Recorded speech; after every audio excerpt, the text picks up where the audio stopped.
आज की जो हमारी लैब है वो 9.1.3 है और ये identify MAC and IP addresses के बारे में है। इस लैब में हम लोगों के पास ये टोपोलॉजी है। इसमें दो नेटवर्क्स हैं। एक तो आप लोगों को नेटवर्क्स का क्विक कह लें, उसको प्रेजेंट करना, उसको समझना आना चाहिए। जैसे ही मैंने यहाँ पे बीच में राउटर देखा तो मैंने कहा यहाँ पे दो नेटवर्क्स हैं। तो दिस इज नेटवर्क वन इस साइड पे, जो कि स्विच जीरो के ऑनवर्ड है, और दूसरी तरफ एक नेटवर्क है दैट इज स्विच टू। तो जब भी आप नेटवर्क्स को प्रेजेंट करें या उनको समझ रहे हो तो आपने हमेशा एक स्विच के ऊपर जितने नेटवर्क, जितनी भी डिवाइसेस कनेक्टेड होती हैं, they are in a single network. और इसी तरह अगर दो स्विचेस के दरमियान डायरेक्ट कनेक्शन भी हो तो ओवरऑल ये आपका सेम नेटवर्क होता है।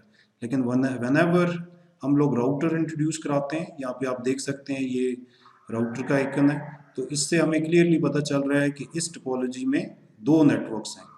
एक नेटवर्क स्विच जीरो की तरफ है और इसके आगे एक एक्सेस पॉइंट लगा हुआ है, और इस एक्सेस पॉइंट से ऑनवर्ड आगे दो डिवाइसेस हैं, वायरलेस डिवाइसेस, दो लैपटॉप्स कनेक्टेड हैं। दूसरी साइड पे हम स्विच वन की तरफ आते हैं तो यहाँ पे ये दो पीसीज डायरेक्ट स्विच के साथ कनेक्टेड हैं, और इस स्विच के साथ आगे एक हब डिवाइस है। जो लोग नेटवर्क्स के बैकग्राउंड के साथ हैं, कंप्यूटर्स के, उनको पता होगा कि शुरू में जब नेटवर्क्स इवॉल्व हुए तो हमारे पास हब एज ए कह लें सेंट्रल डिवाइस इंट्रोड्यूस हुई, और सारी जितनी भी हमारी डिवाइसेस होती थी, पीसीज होते थे, वो हम लोग हब के साथ कनेक्ट कर लेते थे। हब जो है बेसिकली लेयर वन की डिवाइस है, फिजिकल डिवाइस है, और इसके अंदर कोई इस तरह से ऑपरेटिंग सिस्टम या ये बेसिकली इलेक्ट्रॉनिक सर्किट्स की बेस पे डिज़ाइन है, और इसकी लॉजिक जो है वो ब्रॉडकास्ट है। इसकी ब्रॉडकास्ट लॉजिक का क्या मतलब है कि अगर कोई यहाँ से पीसी कोई भी ट्रांसमिट करना चाहेगा तो स्विच को नहीं, हब को नहीं पता कि मेरे पास किस पोर्ट पे कौन सी डिवाइस कनेक्टेड है। तो हब के साथ भी पोर्ट्स हैं, जैसे ये फास्ट ईथरनेट वन पोर्ट है, इसके ऊपर देखें तो ये फास्ट ईथरनेट टू पोर्ट है, और यहाँ पे ये फास्ट ईथरनेट थ्री पोर्ट है या जीरो पोर्ट है। तो इसने जब भी ट्रांसमिट करना है तो हब की जिस पोर्ट के ऊपर से डेटा आया तो उसने आगे सारी पोर्ट्स के ऊपर इसको ब्रॉडकास्ट कर दिया या फॉरवर्ड कर दिया, विदाउट नोइंग कि ये किस डिवाइस का फ्रेम था और उसको किधर भेजना था या पैकेट को कहाँ जाना चाहिए। तो इसलिए हम इसको कहते थे ये इंटेलिजेंट डिवाइस नहीं है। तो हब्स के बाद स्विचेस इंट्रोड्यूस हुए, तो स्विचेस आर इंटेलिजेंट डिवाइसेस। क्यों इंटेलिजेंट डिवाइसेस हैं, अभी हम इन्हीं दो लैब्स में देखेंगे कि स्विच के पास एक लर्निंग का मैकेनिज्म है। एक कैम टेबल होता है या जिसको आप लोग मैक टेबल भी बोलते हैं। इस टेबल के अंदर वो इंट्रीज करता जाता है कि मेरे पास किस पोर्ट पे कौन सी डिवाइस कनेक्टेड है। फॉर एग्जांपल ये हम कहते हैं पोर्ट नंबर है, पोर्ट नंबर, कोई भी पोर्ट नंबर है, फास्ट इथरनेट 0/0, फास्ट इथरनेट 1/1।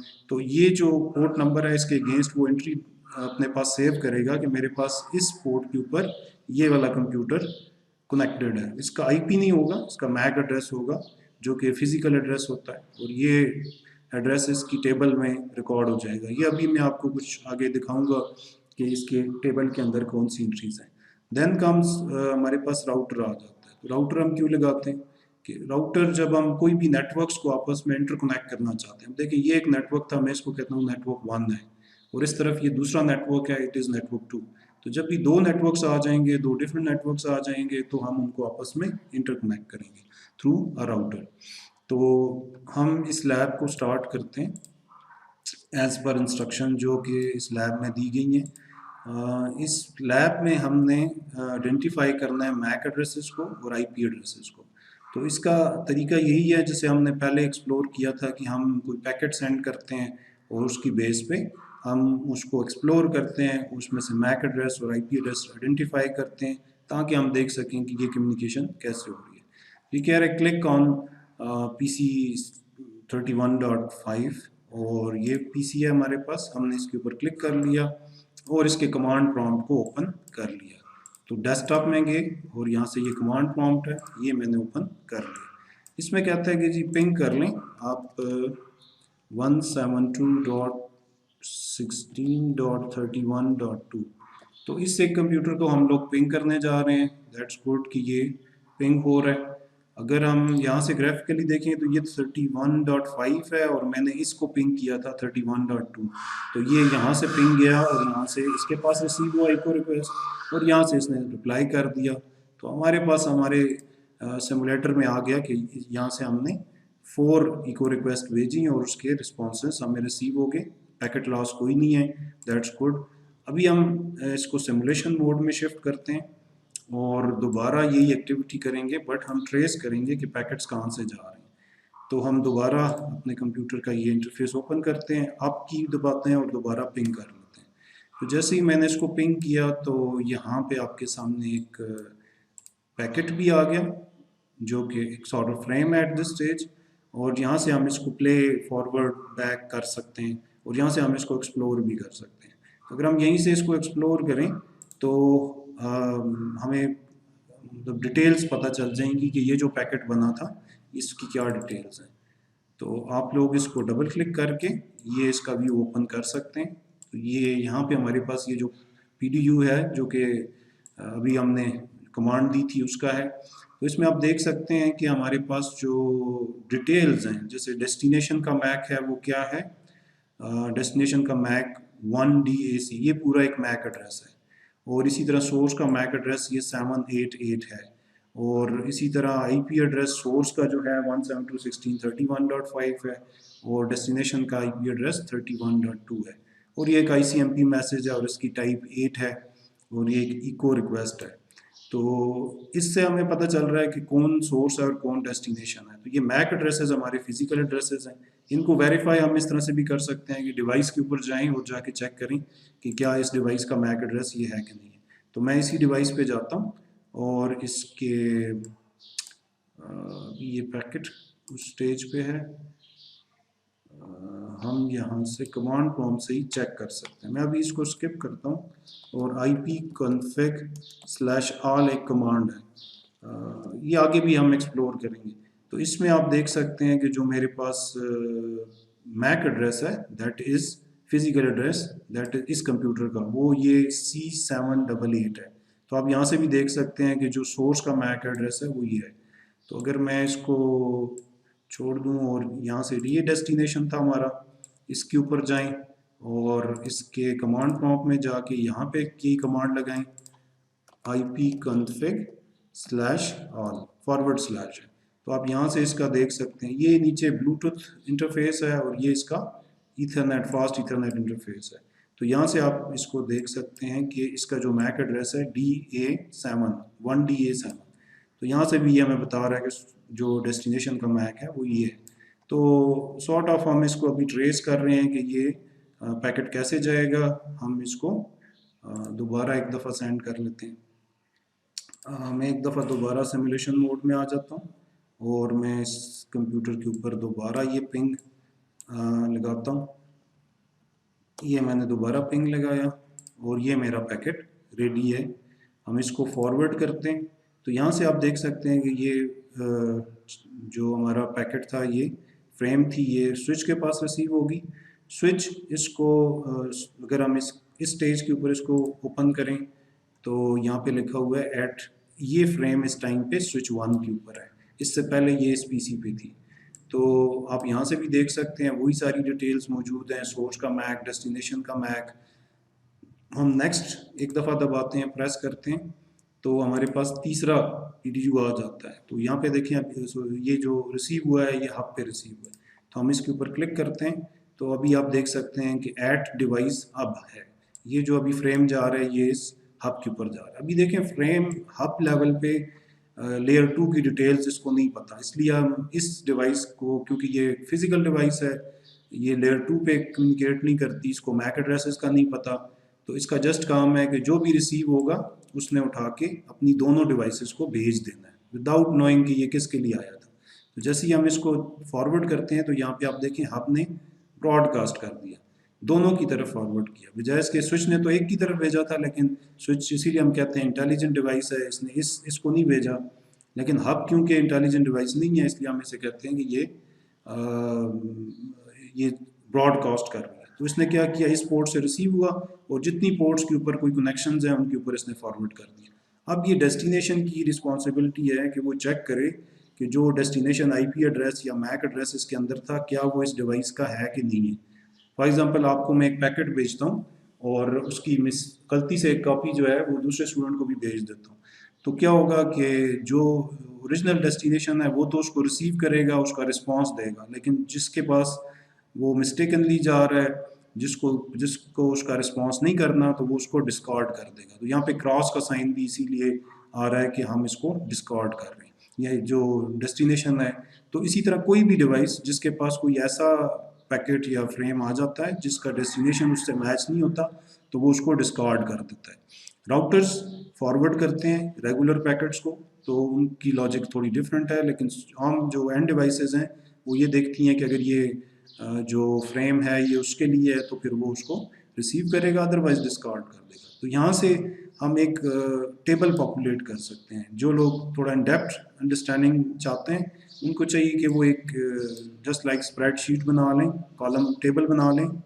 उसके अंदर ये देखें कि जब एक पैकेट फर्स्ट टाइम बनता है तो उसका सोर्स आईपी क्या होता है, लाइक यहाँ पे हम सोर्स आईपी लिख रहे हैं, उसका डेस्टिनेशन आईपी क्या होता है, उस कम्युनिकेशन का डेस्टिनेशन मैक क्या है, सोर्स मैक क्या है, ये आप आइडेंटिफाई करके जब ये टेबल बनाते हैं तो आपकी अंडरस्टैंडिंग बढ़ती है।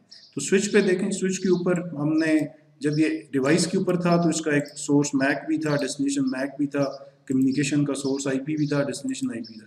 लेकिन स्विच लेवल पे वो इन चीज़ों को रीड नहीं करता कि डेस्टिनेशन का मैक क्या है या सोर्स का मैक क्या है। तो वो क्यों नहीं रीड करता, क्योंकि ये जो आईपी इंफॉर्मेशन होती है ये नेटवर्क हेडर के अंदर होती है। तो स्विच जो है वो सिर्फ मैक एड्रेस या फ्रेम का हेडर ओपन करता है, लेयर 2 का, तो इसलिए उसके पास सिर्फ ये इन्फॉर्मेशन होती है, इसका उसको पता नहीं होता। तो अगर आप हब लेवल पे देखें तो क्योंकि वो फिजिकल डिवाइस है तो उसको लेयर 2 का भी नहीं पता, उसको मैक एड्रेसेस का भी नहीं पता, उसको आईपी एड्रेसेस का भी नहीं पता। तो वो एक जस्ट ब्रॉडकास्ट क्या लें डिवाइस है, तो उसके पास इस किस्म की कोई डिटेल स्टोर नहीं हो रही होती या उसको वो इंटेलिजेंटली बिहेव नहीं कर रहा होता। जब ये डेस्टिनेशन के पास जाती है तो डेस्टिनेशन को पता होता है कि डेस्टिनेशन का मैक क्या है, इसके अंदर सोर्स का मैक क्या है, सोर्स का आईपी एड्रेस क्या है और डेस्टिनेशन का आईपी एड्रेस क्या है। तो इस तरह से ये एक लैब थी जिसमें आप किसी भी पैकेट को सेंड करके, फ्रेम को सेंड करके आप उसको कैच कर सकते हैं कि किस तरह से ये फ्रेम फॉरवर्ड हो रही है। मैं इसको ऑटो प्ले पे कर देता हूँ और आप देख सकते हैं कि यहाँ पे हमारे पास ये रिस्पांस रिसीव हुआ। आपने देखें फिर ब्रॉडकास्ट किया विदाउट, मतलब कोई इंटेलिजेंस नहीं है कि इसके पास तो नहीं जाना चाहिए रिस्पांस, तो इसको जाना चाहिए। तो यहाँ से हमें थोड़ा सा हब और स्विच का जो बिहेवियर है वर्किंग वो थोड़ा डिस्टिंग्विश हो रहा है, हब किस तरह से काम करती है और स्विच किस तरह से काम करता है। तो दूसरा मैं इसको अभी स्टॉप कर देता हूँ और हम एक और कम्युनिकेशन इनिशिएट करते हैं इसी कंप्यूटर से, और इसको मैं सिमुलेशन मोड में, बल्कि पहले एक दफ़ा हम रियल मोड में कर लेते हैं। और इसमें जो हम पिंग करने जा रहे हैं वो एक रिमोट डिवाइस को पिंग कर रहे हैं। तो रिमोट डिवाइस का जो आईपी है वो है डेस्टिनेशन आईपी 10.10.10.10.2। तो ये डिवाइस जो है वो हम पिंग करते हैं और प्रॉब्ली ये एक डिवाइस जो है वो इस नेटवर्क में 10.10.2 10.10.3, तो इसको इस फ्रेम को या पैकेट को जो है वो राउटर से होके जाना है।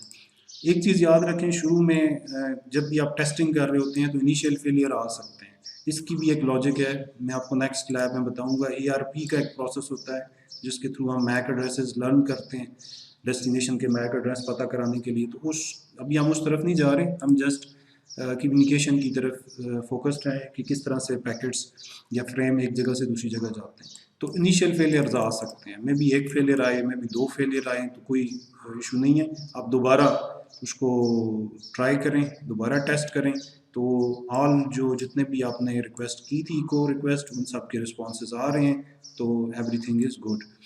अभी मैं इसी को सिमुलेशन मोड में जाके और फिर दोबारा पिंग करता हूँ। तो यही मेरा सोर्स कंप्यूटर है और इससे मैं वही वाला पिंग दोबारा करता हूँ। तो अभी हम स्टेप बाय स्टेप देख लेते हैं। इनिशियली हमारे पास यहाँ से एक फ्रेम जनरेट हुआ। इस फ्रेम में क्या ख़ास बात है, एक जो भी नेटवर्क्स में काम कर रहे हैं उनको आइडिया होगा। यहाँ पे सोर्स का जो मैक एड्रेस है वो हमारे पास 788 है, जो हमने पहले आइडेंटिफाई किया था कि ये इस कंप्यूटर का मैक एड्रेस है। अब अगर डेस्टिनेशन के मैक की बात करें तो 7441 ए है। तो अगर मैं इस कंप्यूटर पे जाऊं और इसको उसका चेक करूं क्या ये मैक एड्रेस इसका है, ipconfig/all, तो आपको यहाँ पे सरप्राइज होगा कि 4AB6 जो फ्रेम जा रहा है वो इसकी तरफ नहीं जा रहा, एक्चुअली जा इसकी तरफ रहा है, but physical data link layer पे या लेयर 2 पे इसका जो डेस्टिनेशन मैक है वो इस राउटर का मैक है, इस इंटरफेस का। जब ये फ्रेम रिमोट नेटवर्क में जाती है, यहाँ से देखें स्विच के पास गई, स्विच ने इसको भेज दिया, तो जो फिजिकल एड्रेस होता है या मैक एड्रेस होता है रिमोट कम्युनिकेशन में वो आपके राउटर का मैक एड्रेस होता है, आईपी वही होता है। सोर्स आईपी देखें यहाँ पे लिखा हुआ है 172.16.31.5 और डेस्टिनेशन आईपी जो है 10.10.10.2 है, जो बेसिकली ये रिमोट डिवाइस है। लेकिन जब फ्रेम बनेगी तो फ्रेम के हेडर को अगर आप खोलें उसके अंदर देखें तो जब भी आउटसाइड द नेटवर्क ट्रैफिक जा रही होगी, आपके कंप्यूटर से इंटरनेट पे जा रही होगी, आपके कंप्यूटर से राउटर से होती हुई किसी दूसरे नेटवर्क में जा रही होगी, तो डेस्टिनेशन का मैक एड्रेस राउटर का मैक एड्रेस होगा। ठीक है, तो ये यहाँ पे इस इंटरफेस का मैक है। इसको भी हम चेक कर लेते हैं क्या वाकई ये इसका मैक एड्रेस है, क्या इसके साथ मैच हो रहा है नहीं हो रहा। तो हम ये स्विच का और राउटर का एक जैसा इंटरफेस है और हम यहाँ पे शो इंटरफेस प्रॉब्ली मैं पहले देख लेता हूँ इसके कौन से इंटरफेसेस हैं। शो आईपी इंटरफेस ब्रीफ, तो यहाँ पे हमारे पास फास्ट ईथरनेट इंटरफेस है 0/0 और जो इस साइट पे है दो नेटवर्क्स हैं, एक 10 का नेटवर्क है और एक 172 का नेटवर्क है। क्योंकि सोर्स नेटवर्क 172 है तो हम इसका मैक चेक करना चाहते हैं, तो हम इस इंटरफेस को चेक करेंगे 1/0। तो हम लिखते हैं show interface fast ether sorry gigabit नहीं है, फास्ट ईथरनेट 1/0 सॉरी ये वाला, ये जो इंटरफेस है। तो इसको जब हमने इंटर किया तो आप यहाँ से देख सकते हैं इंटरफेस इज अप और इसका हार्डवेयर ये है और इसका जो मैक एड्रेस है दैट इज 741A। और अगर हम इसी चीज़ को यहाँ से वेरीफाई करें तो 741A, तो ये जो पैकेट हमारा फर्स्ट यहाँ पे क्राफ्ट हुआ, ये जो बना, ये किसकी तरफ जा रहा है, ये इस मैक एड्रेस की तरफ जा रहा है। क्यों जा रहा है? बिकॉज के इस राउटर ने इसको आगे फॉरवर्ड करना है। तो याद रखिए रिमोट कम्युनिकेशन में जो मैक एड्रेस होता है वो आपके राउटर का, इस जो आपका राउटिंग इंटरफेस का ये जो मैक एड्रेस है ये वाला होता है। जब ये यहाँ से आगे फॉरवर्ड करेगा तो यही वाला फ्रेम दोबारा बनेगा, ये मैं अभी आपको दिखाने लगा। तो यही फ्रेम दोबारा समझ लें कि दोबारा क्राफ्ट होगा और ये इस फ्रेम में जो मैक एड्रेसेस हैं वो चेंज हो जाएंगे। अभी देखें 788 और 741 है। मैं इसको नेक्स्ट करता हूँ, ये स्विच के पास चला गया, स्विच के पास से ये राउटर के पास चला गया, राउटर के पास से ये आगे गया। मैं इसको ओपन करता हूँ कि ये किसने भेजा। यहाँ पे देखें तो दो मुख्तलिफ हैं, ये 4AB6 है और यहाँ पे 588C है। तो 588C जो है वो यहाँ से हमें पता चल रहा है, 4AB6 जो है वो तो इस लैपटॉप का है, ये तो हमें पता चल गया ये डेस्टिनेशन का है। तो सोर्स 588 कहाँ से आ गया? तो अगर हम इस दोबारा इस राउटर पे जाएं और यहाँ पे हम लिखें शो इंटरफेस फास्ट ईथरनेट 0/0, तो यहाँ से हमें पता चलेगा कि ये जो मैक एड्रेस है probably where is it, show IP interface brief, तो हमारा इंटरफेस है फास्ट ईथरनेट 0/0 और इसका मैक एड्रेस 2401 है, 588C। ठीक है, तो ये इस स्टेज पे ये यहाँ से आगे जा रहा है और इसको बेसिकली सोर्स मैक एड्रेस इस इंटरफेस का होना चाहिए और डेस्टिनेशन इसका होना चाहिए। तो वापस जब ये रिप्लाई होगा तो भी ये इस राउटर का ही मैक एड्रेस होना चाहिए। दूसरा एक्सेस पॉइंट आपको इसके बारे में बता दूं, वायरलेस एक्सेस पॉइंट भी फिजिकल लेयर की डिवाइस है। इसकी भी लॉजिक, क्योंकि ये वायरलेसली डिवाइसेस को कनेक्ट कर रही होती है, तो ये भी विदाउट नोइंग कि मैंने किस डिवाइस को कहाँ पे भेजना है, क्योंकि ये वायरलेस मीडियम है तो ये सारी डिवाइसेस को भेजती है। तो अगर यहाँ पे अगर कोई 5 वायरलेस डिवाइसेस हैं तो ये सबके पास जाएगा और उनमें से जिस डिवाइस का ये फ्रेम होगा वो उसको रिसीव कर लेंगे, बाकी इसको ड्रॉप कर देंगे। यहाँ से जो फ्रेम जाएगा वापस रिस्पॉन्स इसकी तरफ, उस फ्रेम के अंदर हमारे पास सोर्स का जो है मैक एड्रेस इसका होगा और डेस्टिनेशन मैक एड्रेस इस पोर्ट का होगा, ये जो इस साइड पे पोर्ट है। और जब यहाँ पे राउटर के पास रिसीव होगी तो वो उसको दोबारा इधर भेजेगा, सोर्स मैक अपना लगा देगा और डेस्टिनेशन मैक यहाँ से रिसीविंग डिवाइस का होगा। तो इस तरह से ये आपके जो फ्रेम्स हैं वो ओवर द नेटवर्क सेंड होंगे। ओके, इस लैब के अंदर प्रैक्टिकली कोई कॉन्फ़िगरेशन नहीं है, लेकिन आपने इसको एक्सप्लोर करना है इस लैब को कि ये किस तरह से आपके जो मैक एड्रेसेस और आईपी एड्रेसेस हैं वो किस तरह से कम्युनिकेट कर रहे होते हैं। तो अगर आप जनरली यहाँ पे काफ़ी सारे क्वेश्चंस हैं, जैसे हम क्वेश्चंस को देखें तो were there any different type of cables. Yes, यहाँ पे हमारे पास ये जो केबल्स हैं ये स्ट्रेट केबल्स, और इसी तरह मीडियम्स की बात करें तो ये यूटीपी केबल्स हैं, यहाँ पे वायरलेस मीडियम है। और क्या केबल्स की वजह से कोई हैंडलिंग डिफरेंट होती है? नहीं, केबल्स की वजह से नहीं होती, डिवाइसेस की वजह से हैंडलिंग डिफरेंट होती है। जैसे हब की जो हैंडलिंग है वो फ्रेम्स की डिफरेंट है और स्विच की डिफरेंट है। अच्छा, व्हाट डज ओके, अगर hub that is received, okay, what does the hub do with MAC and IP addresses? ये एक इम्पॉर्टेंट क्वेश्चन है। तो हब कुछ भी नहीं करता, हम इसका जवाब नथिंग ही देंगे कि आपका जो हब है वो किसी भी आईपी या मैक लेवल की डिटेल के साथ कोई एक्शन परफॉर्म नहीं करता। वो एक हार्डवेयर कह लें, सर्किट है कि जो भी चीज़ रिसीव होगी, जो भी फ्रेम रिसीव होगी वो डायरेक्टली दूसरी पोर्ट्स के ऊपर ब्रॉडकास्ट कर दी जाएगी। अच्छा, access point, wireless access point क्या कुछ काम परफॉर्म करता है आपकी फ्रेम्स के साथ? जनरली वो कोई ख़ास एक्शन परफॉर्म नहीं करता। जो फ्रेम आती है उस फ्रेम को तमाम डिवाइसेस को फॉरवर्ड कर देता है। Was any MAC और IP address lost during the wireless communication? Generally कोई MAC IP लॉस नहीं होता। हाईएस्ट OSI लेयर, हब किस लेयर पे काम करती है? ये एक इम्पॉर्टेंट क्वेश्चन है। OSI भी, तो हब जो है वो फिजिकल लेयर पे काम करती है, एक्सेस पॉइंट भी टेक्निकली फिजिकल लेयर पे ही काम करता है। स्विचेस जो हैं वो लेयर 2 तक परफॉर्म करते हैं कि वो मैक एड्रेसेस को लर्न कर सकते हैं, फ्रेम्स के सोर्स और डेस्टिनेशन मैक और ये सारी चीज़ें वो अंडरस्टैंड करते हैं। राउटर्स जो हैं वो लेयर 3 की डिवाइसेस हैं। राउटर्स जो हैं वो नेटवर्क लेयर तक PDUs को ओपन करती हैं, उसकी बेस पे प्रोसेस करती हैं। अच्छा, तो ये एक चीज़ बीच में रहेगी कि जब यहाँ से सोर्स ने फ्रेम भेजा या पैकेट भेजा डेस्टिनेशन की तरफ, रिमोट डेस्टिनेशन की तरफ, तो राउटर ने क्या किया? तो राउटर ने बेसिकली उसका IP एड्रेस चेक किया कि वो किस नेटवर्क में है, क्या वो इस नेटवर्क में मौजूद है या वो इस नेटवर्क में कम्युनिकेट कराना है। तो उसने देखा कि ये दूसरे इंटरफेस से मेरे पास एक पाथ है इस नेटवर्क तक जाने का, तो राउटर ने एक राउटिंग डिसीजन लिया कि इस पैकेट को मैं इस इंटरफेस के थ्रू फॉरवर्ड कर सकता हूँ। ओके, इस लैब में हम डिस्कस कर रहे थे कि हमारे पास जो राउटर है वो दो नेटवर्क्स के दरमियान ये कम्युनिकेशन करा रहा है।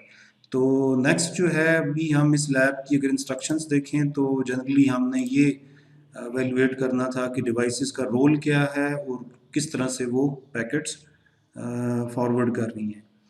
तो सो फार आप इन इन ये जो क्वेश्चंस हैं इनको देखें, उसके मुताबिक एक अपनी अंडरस्टैंडिंग डेवलप करें। ये कुछ 20 क्वेश्चंस हैं इस लैब के अंदर, जो कि यही जो हमने बातें की इनके बारे में ही है कि किस तरह से ये लैब किस तरह से पैकेट्स एक जगह से दूसरी जगह जाते हैं। एक चीज़ बहुत इंपॉर्टेंट है जो मैं इस लैब के आखिर में कहूँगा कि आपको ये पता होना चाहिए कि जब ट्रबल शूट कर रहे हैं, फॉर एग्जांपल आप इस नेटवर्क के एडमिन हैं, तो अगर यहाँ से ये यूज़र कंप्लेन कर रहा है 31.5 कि मेरे पास जो है वो इस कंप्यूटर के साथ कनेक्टिविटी नहीं हो रही, या मैं यहाँ से कोई फाइल कॉपी करना चाहता हूँ और वो एक्सेस नहीं हो रही, तो आपको पता होना चाहिए कि क्या पाथ है, कहाँ से पैकेट्स गुजर सकते हैं और कौन सी डिवाइसेस बीच में इन्वॉल्व हैं। तो फिर आप उस लेवल तक डिटेल्ड ट्रबल शूटिंग आप कर सकते हैं। तो आपके पास नेटवर्क की डायग्राम भी होनी चाहिए और नेटवर्क का एक्सेस, जैसे आप फिजिकली डिवाइसेस के ऊपर जाके कमांड्स अप्लाई करके भी चेक करते हैं। नेक्स्ट लैब जो है, मैं थोड़ा सा यहाँ से क्विक पेज पे जाता हूँ। नेक्स्ट लैब हमारी ARP के बारे में, ARP एड्रेस रेजोल्यूशन प्रोटोकॉल है। एड्रेसेस को रिजॉल्व करने की ज़रूरत पड़ती है। ये हमने पिछली लैब में स्किप किया था और हमने जब डायरेक्ट कह दिया कि हमारा कंप्यूटर जो है वो अपने कंप्यूटर से दूसरे कंप्यूटर के साथ डायरेक्ट कम्युनिकेट करता है, बट इससे पहले एक और प्रोसेस है जिसको हम कहते हैं कि हम मैक एड्रेस आइडेंटिफाई करते हैं। तो आप लोगों से भी एक क्विक क्वेश्चन है एट दिस स्टेज कि कंप्यूटर आपके पास फॉर एग्जांपल होम नेटवर्क में दो कंप्यूटर्स लगे हैं, तो एक कंप्यूटर को कैसे पता चलता है कि दूसरे कंप्यूटर का मैक एड्रेस क्या है, हालांकि वो एक हार्डवेयर एड्रेस होता है, एम्बेडेड एड्रेस होता है, तो उसको कैसे पता चलता है कि इसका एड्रेस क्या है। तो इसके बीच में एक प्रोसेस है। वो जो प्रोसेस है वो यही प्रोसेस है कि एड्रेसेस को रिजॉल्व करवाना। हमारे एंड डिवाइसेस को नॉर्मली आईपी एड्रेसेस का पता होता है। फॉर एग्जांपल ये मेरे पास एक कंप्यूटर है और ये इसके साथ कम्युनिकेट करना पड़ चाहता है, ये यूज़र है, तो इस यूज़र को नॉर्मली इसका या तो नाम पता होगा जैसे होस्ट नेम होता है, या फिर इसका आईपी एड्रेस पता होगा। लेकिन इस डिवाइस का मैक एड्रेस या इस डिवाइस का मैक एड्रेस जो कि उस हार्डवेयर में है, जो उसके नेटवर्क इंटरफेस कार्ड के साथ एम्बेडेड है, वो आपको कैसे पता चलेगा। तो this is the question of this lab. तो इस लैब में हम इसी क्वेश्चन को रिजॉल्व करेंगे। तो address resolution protocol, ARP stands for address resolution protocol. तो इसमें हम क्या करने जा रहे हैं, हम ये देखने जा रहे हैं कि कौन सी डिवाइसेस के कौन से मैक एड्रेसेस हैं और किस तरह से डिवाइसेस उनको रिजॉल्व करती हैं। तो मैं आपको जनरली एक ओवरव्यू देता हूँ कि ARP के थ्रू किस तरह से आपकी सोर्स डिवाइस जो है वो डेस्टिनेशन को कम्युनिकेट करेगी और फिर उसका रिस्पॉन्स आएगा। तो इसको अगर हम जनरली देखें तो 172.16.31.4 है विद इन अ नेटवर्क। हम दूसरे नेटवर्क की बात नहीं कर रहे, अदर नेटवर्क्स की। इसी नेटवर्क में स्विच के ऊपर एक और 31.2 कनेक्टेड है। तो अगर ये डिवाइस इस डिवाइस को कम्युनिकेट करना चाहती है तो इसका मैक एड्रेस इसको कैसे पता चलेगा। सबसे पहले हम देखते हैं क्या इसको किसी मैक एड्रेस का पता भी है कि नहीं है। तो इसके लिए आप कमांड प्रॉम्प्ट पे जाएं और ARP -A की कमांड है। तो आप ये कमांड जब देंगे, ये इन लैब्स में लिखी हुई है, ठीक है, तो आप नोट भी कर सकते हैं। यहाँ पे लिखा हुआ है नो ARP एंट्रीज फाउंड।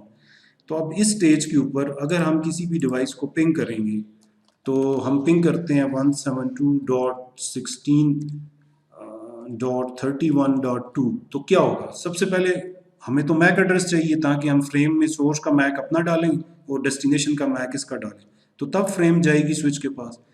याद रखें कि आपकी जो कोई भी कम्युनिकेशन है, कोई जो आप फाइल कॉपी करना चाहते हैं, प्रिंटर पे प्रिंट भेजना चाहते हैं, कोई भी कम्युनिकेशन कर रहे हैं, तो आपकी ये जो यूज़र 1 है यूज़र 2 के साथ तब कम्युनिकेट कर सकेगा, तब उसके फ्रेम्स बन के जाएंगे जब फ्रेम के अंदर मैक एड्रेस आप इंटर करेंगे।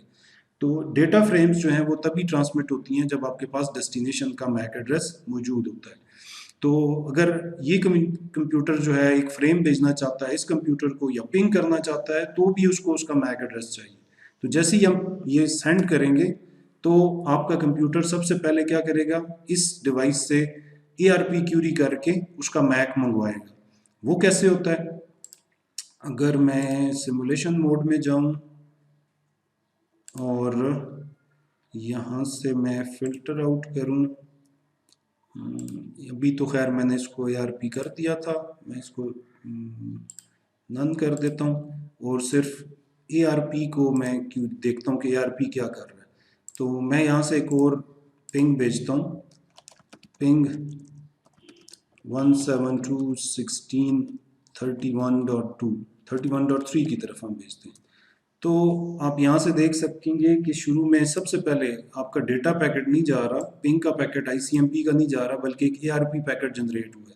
मैं इसके साथ फिल्टर जो है ना वो ICMP का भी लगा देता हूँ ताकि देखेंगे कब ICMP जाएगा। देखें ओरिजिनली जो फ्रेम जानी थी वो ICMP का मैसेज जाना था, बट उससे पहले उसके फ़ौरन बाद क्या हुआ, अभी ये होल्ड किया हुआ है इसने, तो इसने ARP क्यूरी कर दी। ARP के अंदर देखें सोर्स का मैक एड्रेस इसका अपना है और डेस्टिनेशन का MAC address FFF all F है। तो इस F का क्या मतलब होता है, किसी भी फ्रेम के अंदर अगर डेस्टिनेशन का मैक एड्रेस ऑल F हो तो it is a broadcast frame. तो इस फ्रेम को जब ये स्विच के पास रिसीव होगी, मैं इसको नेक्स्ट करता हूँ। अभी देखें ये जो आपका पर्पल था ओरिजिनल मैसेज वो होल्ड किया हुआ है और ये जो ग्रीन जा रहा है ये आपका ARP का मैसेज है। तो जब ये इसके पास रिसीव होगा तो स्विच देख रहा है कि ये एक ब्रॉडकास्ट फ्रेम है, तो वो क्या करेगा, उसको ब्रॉडकास्ट कर देगा, क्योंकि ये इसका डेस्टिनेशन मैक कोई स्पेसिफिक नहीं है। तो तमाम वो डिवाइसेस जिनका आईपी एड्रेस मैच नहीं हो रहा, जिसके बारे में ये पूछा जा रहा है, तो हम किसके बारे में पूछ रहे हैं, 31.3 के बारे में। तो क्या हुआ, 31.2 को जब ये रिसीव हुआ तो उसने डिस्कार्ड कर दिया, और ये इसी तरह राउटर को जब रिसीव हुआ तो उसने डिस्कार्ड कर दिया, उसने कहा मेरा आईपी इसके साथ मैच नहीं कर रहा। तो इसको हम ऐसे ही कह सकते हैं कि हम पूछते हैं who is 172.16.31.3 on this network. तो बाकी डिवाइसेस तो नहीं बोलेंगी क्योंकि वो है ही नहीं है। तो जो डिवाइस होगी 31.1 31.3 वो रिस्पॉन्स करेगी, हमने इसको पिंग किया था बेसिकली, तो वो रिस्पॉन्स करेगी I am 31.3 and my MAC address is this one. तो अगर मैं इस पैकेट को खोलूँ तो इसमें वो अपना मैक भी बता रहा होगा, लाइक सोर्स का मैक ये है 28.49 और डेस्टिनेशन का मैक D75 है।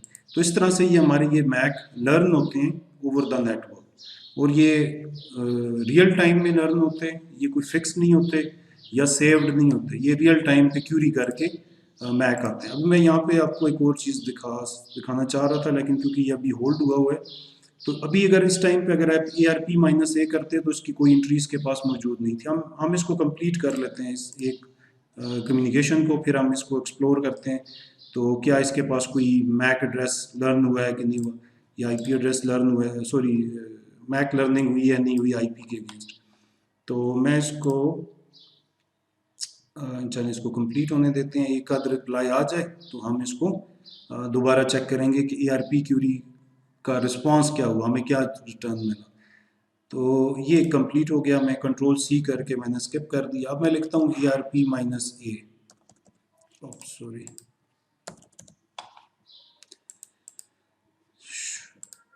ओके, मैं इस कंप्यूटर पे आ गया, इसकी कमांड प्रॉम्प्ट पे आ गया,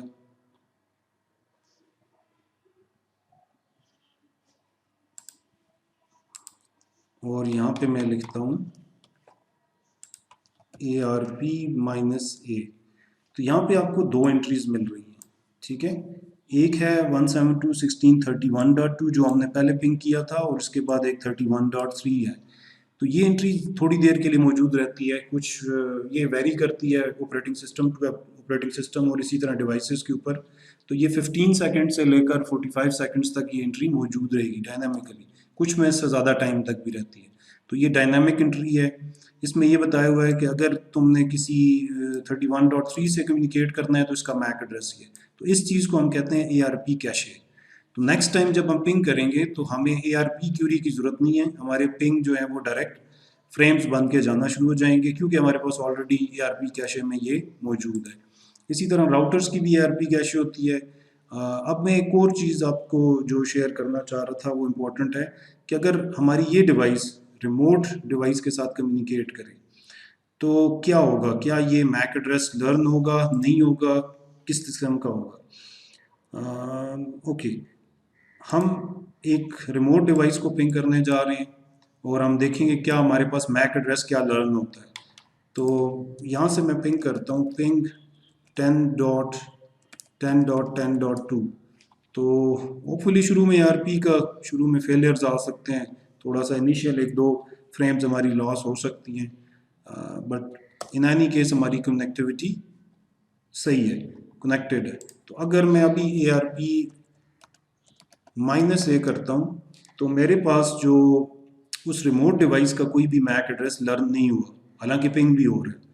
तो क्यों नहीं लर्न हुआ कि इसने एक और नया मैक लर्न किया 172.16.31.1। वो किसका है, वो बेसिकली इस राउटर के इस इंटरफेस का है। तो जब भी आप आउटसाइड नेटवर्क कम्युनिकेट करते हैं तो आपका कंप्यूटर रिमोट साइट पे जाके उसका मैक रिजॉल्व नहीं करता, बल्कि अपने राउटर का ही मैक रिजॉल्व करता है कि I have a packet that is going to some other network. तो राउटर को वो कहता है कि तुम अपना मैक मुझे दे दो ताकि मैं तुम्हें ये फ्रेम भेजूं और तुम इसको आगे फॉरवर्ड कर दो।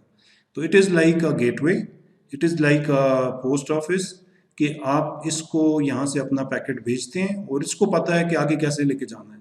मैं इस प्रोसेस को ना TCS की जो वर्किंग है उसके साथ एक्सप्लेन करता होता हूँ कि अगर आप यहाँ पे ये सोर्स हैं और ये आपका डेस्टिनेशन है, तो आप कभी भी यहाँ से फॉर एग्जांपल ये कराची ऑफिस है और यहाँ पे आप ये अपनी सीवी ड्रॉप कर रहे हैं या सीवी पोस्ट कर रहे हैं, तो यहाँ से क्या होगा, आप यहाँ से ये पैकेट जब भेजेंगे जिसके अंदर आपकी सीवी है, तो आपने यहाँ से यहाँ नहीं भेजनी डायरेक्ट, आपने अपने पोस्ट ऑफिस को जाके देनी है जो कि टीसीएस ऑफिस है। फॉर एग्जांपल एबटाबाद में सप्लाई में मौजूद है, तो हम उस ऑफिस में उसको उसकी लोकेशन पे जाके दे देंगे। अब वो जाने और उसको आगे कैसे लेके जाना है, फॉर एग्जांपल वो यहाँ से लाहौर भेजता है और लाहौर से जो है वो कराची रिसीव कराएगा, या यहाँ से पेशावर भेज के कराची रिसीव करवाएगा, ये उसका इशू है कि वो आगे पाथ आइडेंटिफाई करे। तो प्रॉब्ली आपके जो रिमोट कम्युनिकेशन है उसमें जो इम्पोर्टेंट चीज़ है, आईपीज हमेशा सोर्स और डेस्टिनेशन के होते हैं, मैक एड्रेसेस हमेशा सोर्स, अगर रिमोट नेटवर्क है सोर्स और डेस्टिनेशन के बजाय राउटर का MAC address.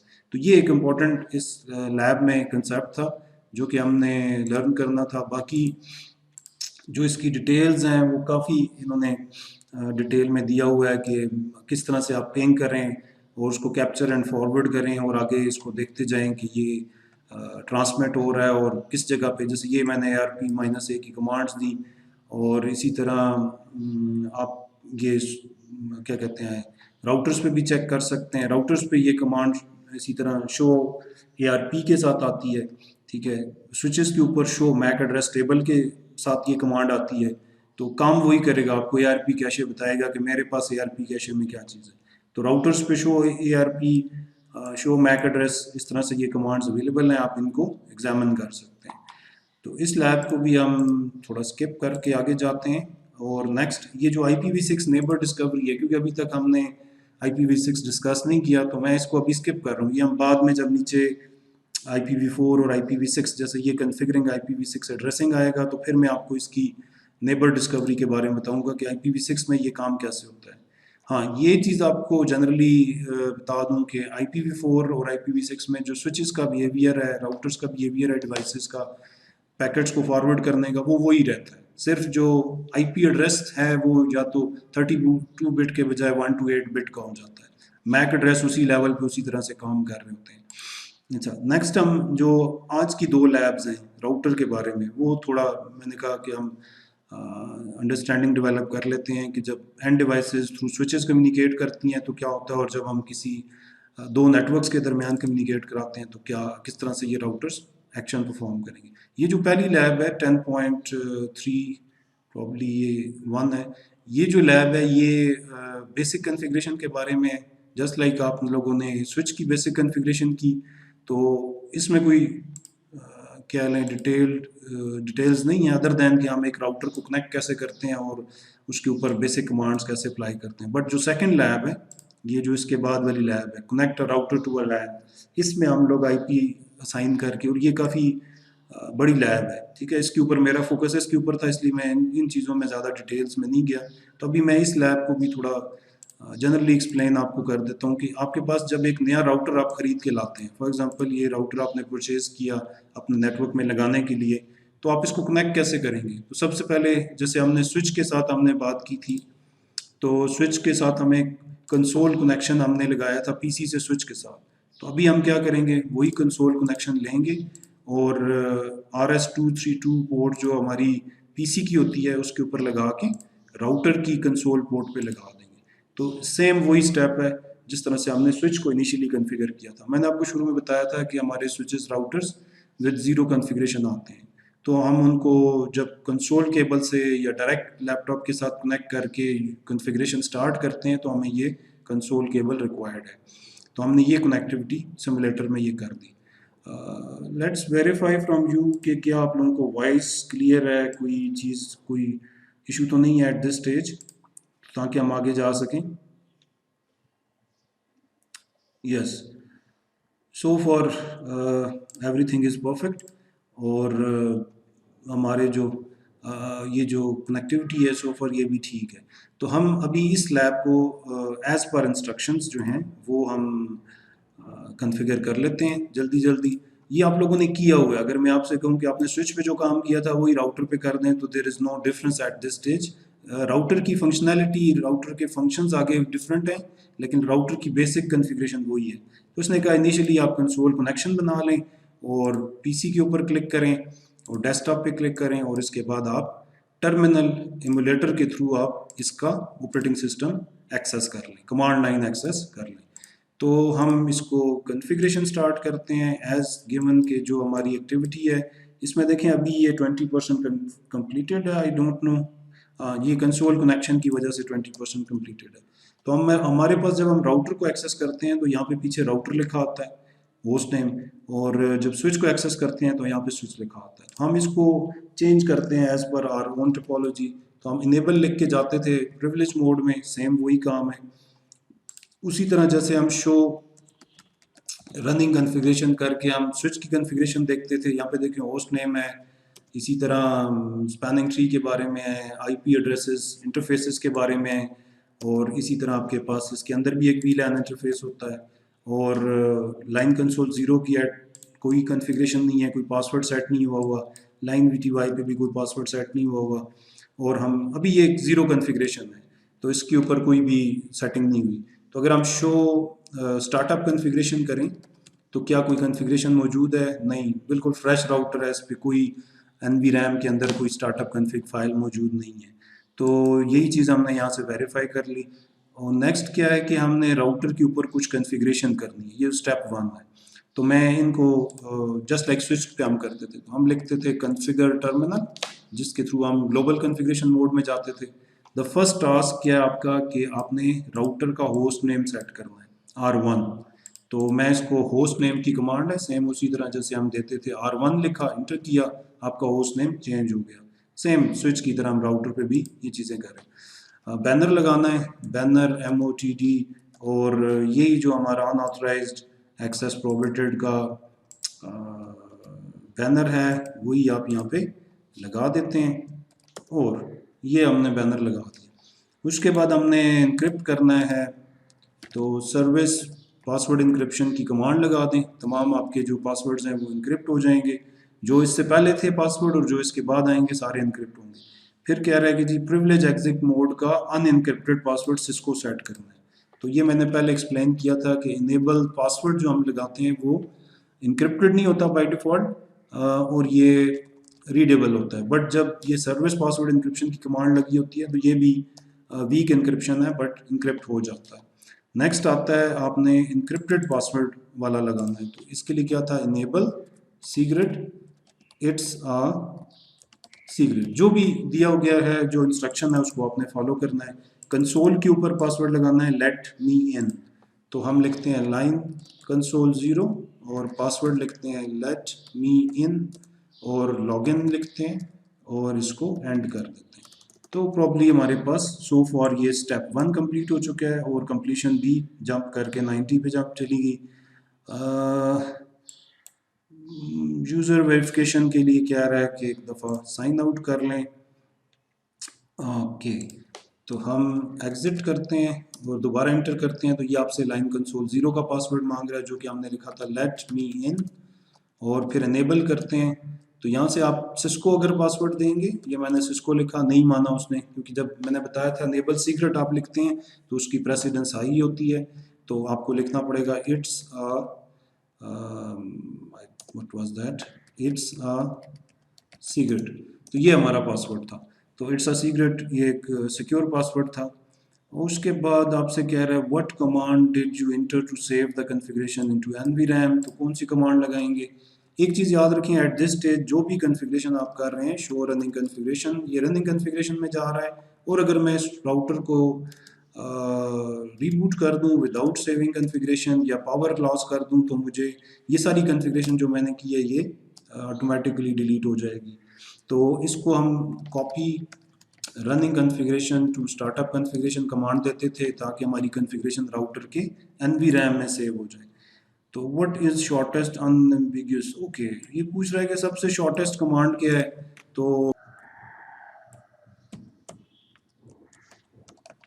Copy running to start, तो ये आपको वही कमांड जो है, इसकी कई हो सकते हैं फॉर्म, लेकिन वट एवर इज़ अनएम्बिगुअस आप उसको इंटर कर सकते हैं। शो फ्लैश, एक और चीज़ जो इस लैब में मैंने आपको दिखानी थी वो ये था कि एक और मेमोरी होती है जिसको हम कहते हैं फ्लैश मेमोरी। हमने शुरू में कहीं पर डिस्कस किया था कि राउटर के अंदर रैम होती है जो हमारी एनवी रैम है, रैम के अंदर कंटेंट जो है जैसे ही आप रीबूट करते हैं तो सारा कंटेंट ज़ाया हो जाता है। एनवी रैम में आपकी कन्फिग्रेशन फाइल होती है, वो सेव्ड होती है। और राउटर के अंदर हार्ड ड्राइव नहीं होती, इसके अंदर फ्लैश ड्राइव होती है, फ्लैश स्टोरेज होती है। ये एक कार्ड के जिस तरह आपका एसडी कार्ड आता है, इसी तरह एक फ्लैश स्टोरेज कार्ड आता है। तो ये मैं आपको आगे कहीं दिखा दूंगा। कार्ड, छोटा सा कार्ड होता है, किस किस्म का है, तो इसको फ्लैश कार्ड हम बोलते हैं। इसके अंदर ये ऑपरेटिंग सिस्टम स्टोर होता है।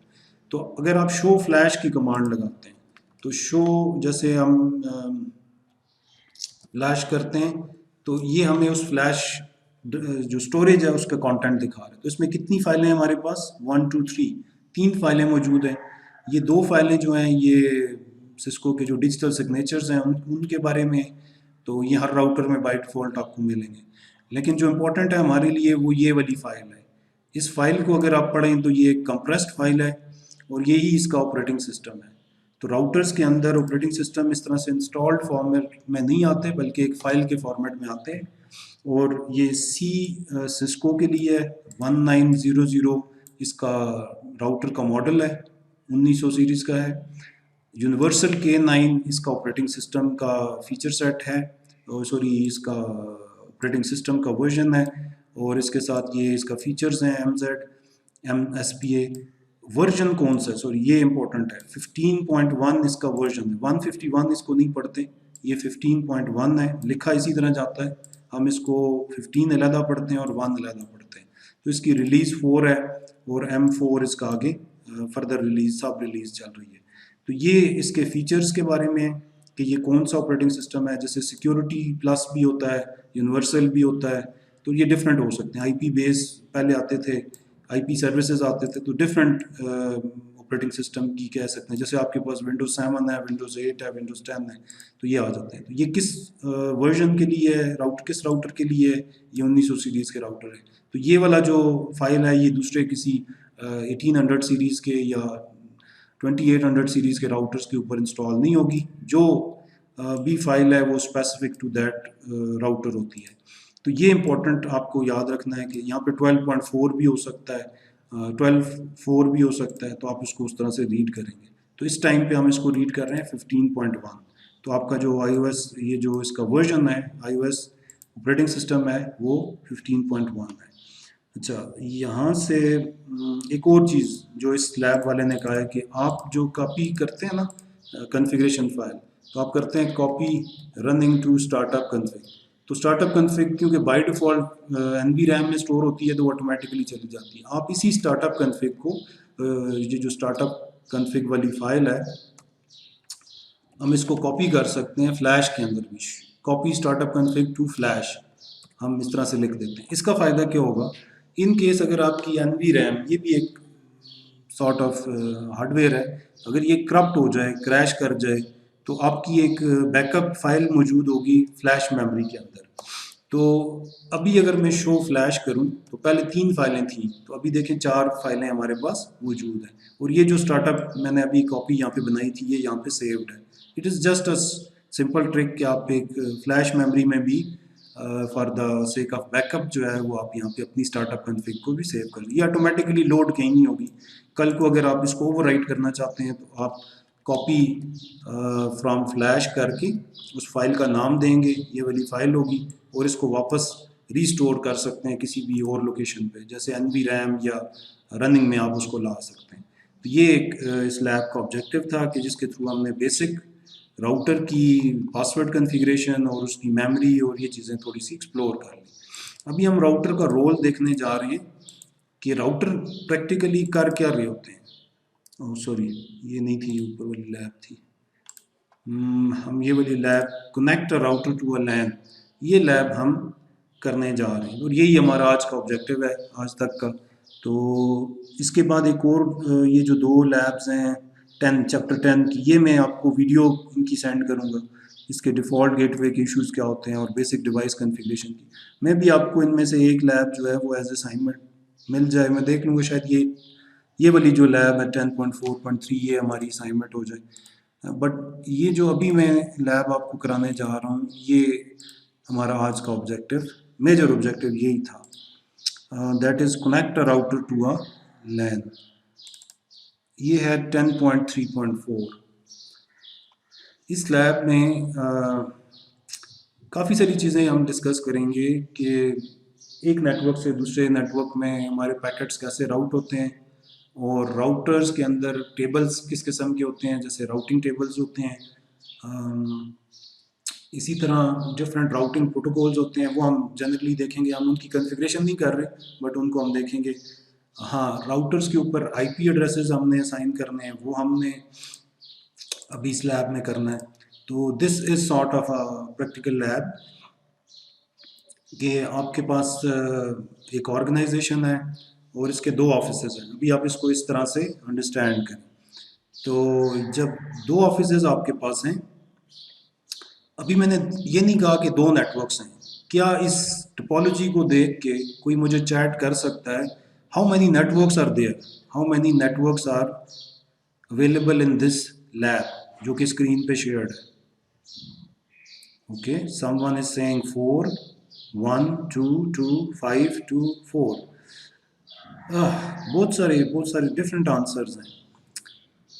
थोड़ा सा सोचें दोबारा और सोच के मुझे बताएं। Only one on the whole, yes.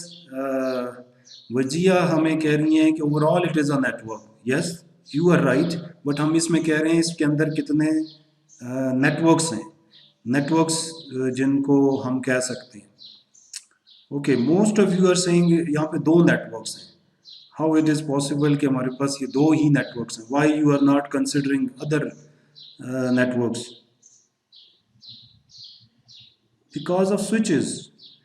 जब हम यस आगे ठीक है, 5, someone is saying 5 networks. He is closer but not correct. Okay, Shwak is saying we have six networks. Okay, somehow हम इसको भी देखते हैं, क्या ये 6 हैं? असफंदियार भी कह रहे हैं 6 हैं। ओके, और दानियाल इज सेइंग कि ये 10 है। हाउ इज 10 कैसे हो सकते हैं Daniyal? How is it possible?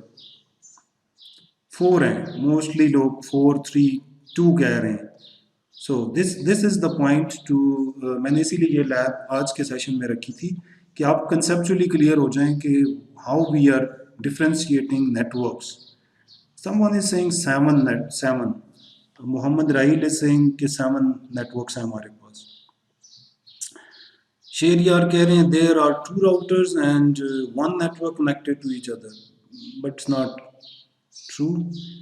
और 2 हैं, मोस्टली 2 3 ज़्यादातर लोगों ने कहा।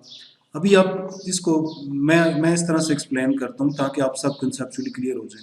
बेसिकली वी हैव 2 ऑफिसेज, ठीक है। वन इज़ ये जो राउटर 1 है ये किसी ऑफिस 1 में है, और राउटर 2 जो है ये किसी और ऑफिस में है।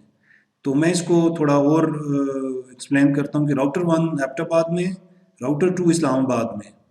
क्योंकि राउटर्स तो आपके किसी एक कह लें रूम में तो नहीं होते, ये तो बेसिकली दो डिफरेंट कह लें नेटवर्क्स को कनेक्ट करने के लिए होते हैं, और ये रिमोट लोकेशंस पे होते हैं। तो हम एक ही बिल्डिंग में या एक ही ऑफिस में 2 राउटर्स नहीं इंस्टॉल करते, इस तरह आपस में कनेक्ट करते, क्योंकि ये टोपोलॉजी है। तो ये डिस्टेंस तो नहीं बता रही हमें, लेकिन इट इज़ प्रिटेंडिंग कि आपके पास 2 ऑफिस है। लाइक मैं इसको कह रहा हूँ राउटर 1 जो है वो एबटाबाद में, और इसके साथ जो डिवाइसेस कनेक्टेड हैं ये एबटाबाद में, और राउटर 2 जो है वो इस्लामाबाद में। तो नाउ आपको थोड़ा सा और आइडिया होगा कि ये जो बीच में एक नेटवर्क है राउटर 1 से राउटर 2 की तरफ जा रहा है, this is a wide area network. अगर आपको याद हो, मैंने पिछली लाइव सेशन में बताया था कि they are the LAN local area networks, और इधर जो बीच में है ये 2 राउटर्स के दरमियान ये एक वाइड एरिया नेटवर्क है।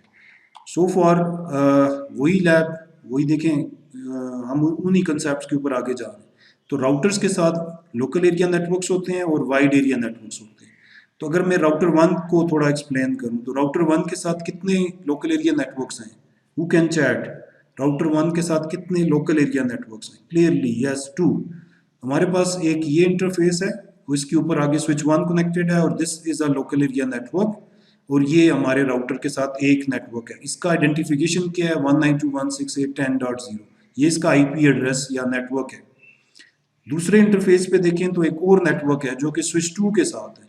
अब मैं इसको थोड़ा और एक्सप्लेन करता हूँ। राउटर 1 के साथ ये जो S1 है ये आपका मार्केटिंग डिपार्टमेंट है और इसके अंदर कुछ यूजर्स कनेक्ट हो रहे हैं जो कि स्विच 1 से कनेक्ट होंगे। और राउटर 1 इसी बिल्डिंग में एक आपका क्या कहें उसको, एडमिन तो नहीं, प्रोडक्शन डिपार्टमेंट है, ठीक है। तो प्रोडक्शन डिपार्टमेंट का स्विच जो है वो S2 है। तो ये जो दो डिपार्टमेंट्स हैं इन दो के डिफरेंट नेटवर्क्स हैं ताकि इनकी डिवाइसेस इनके साथ कम्युनिकेट करें तो आप उनको ऑथराइज कर सकें। तो यहाँ पे हमारे पास राउटर 1 के पास कितने लोकल एरिया नेटवर्क हैं, 2 हैं। और राउटर 1 जो है through a wide area network, ये जो बीच में सीरियल लिंक है इसके साथ ये राउटर 2 के साथ कनेक्टेड है। और राउटर 2 पे आ जाएं तो ये इस्लामाबाद है, अभी हम एबटाबाद से निकल के इस्लामाबाद पहुंच गए। तो राउटर 2 के साथ कितने लोकल एरिया नेटवर्क है, हु कैन आंसर?